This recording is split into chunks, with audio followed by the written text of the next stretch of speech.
Здравейте!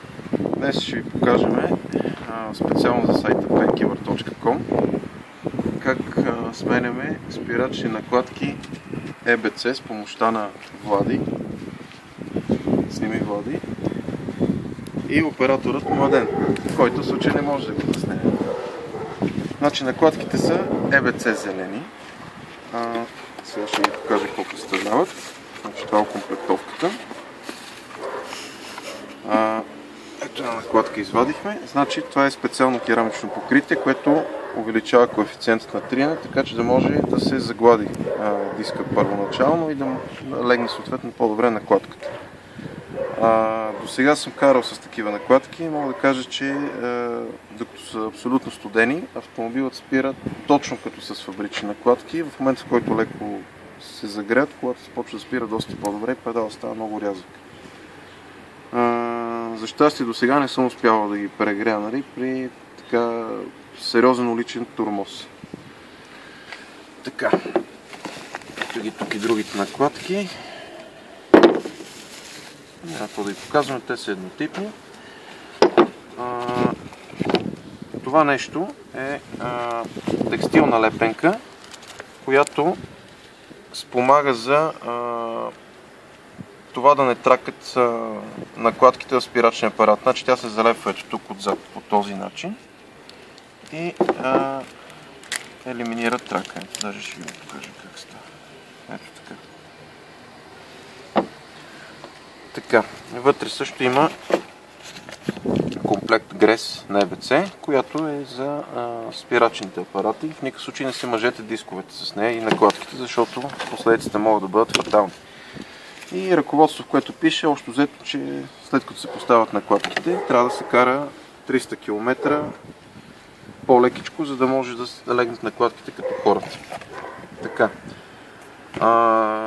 За целта поставяме специална смазка между машон и спирачен цилиндър, която от една страна удължава живота на спирачния цилиндър и гумичката, от друга страна спомага за по-лесният монтаж. Това тук, както забелязвате, са шепа бормички. Всичко това е ръчно направено и с негова помощ ще успеем да приберем спирачния цилиндър. Значи това е една шина, на която е намотана резба и един обикновен болт, който се навива тук. Това нещо натиска спирачното цилиндърче, а този ключ на флекс ни трябва, за да може да въртиме съответно боталцето, защото при Хондата, конкретно този автомобил, който е тук, ръчната спирачка е комбинирана с задния спирачен апарат. Асистентът Влади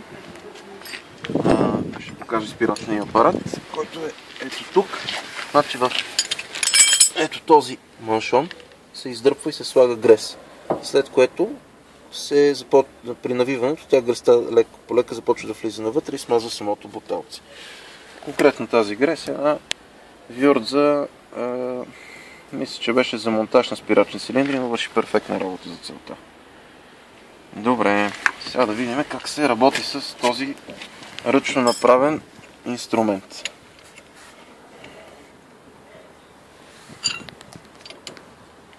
Значи в момента прави предварително натягане на спирачен цилиндър и с ключът за флекс почва да затяга, всъщност не да затяга, да навива боталото, което лека по лека влиза навътре.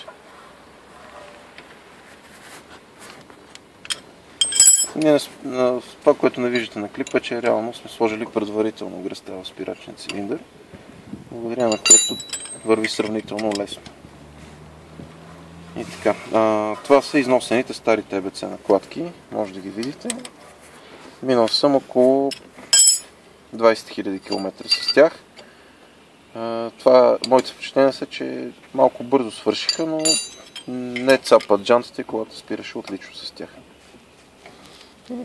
Стига сега. Толкова.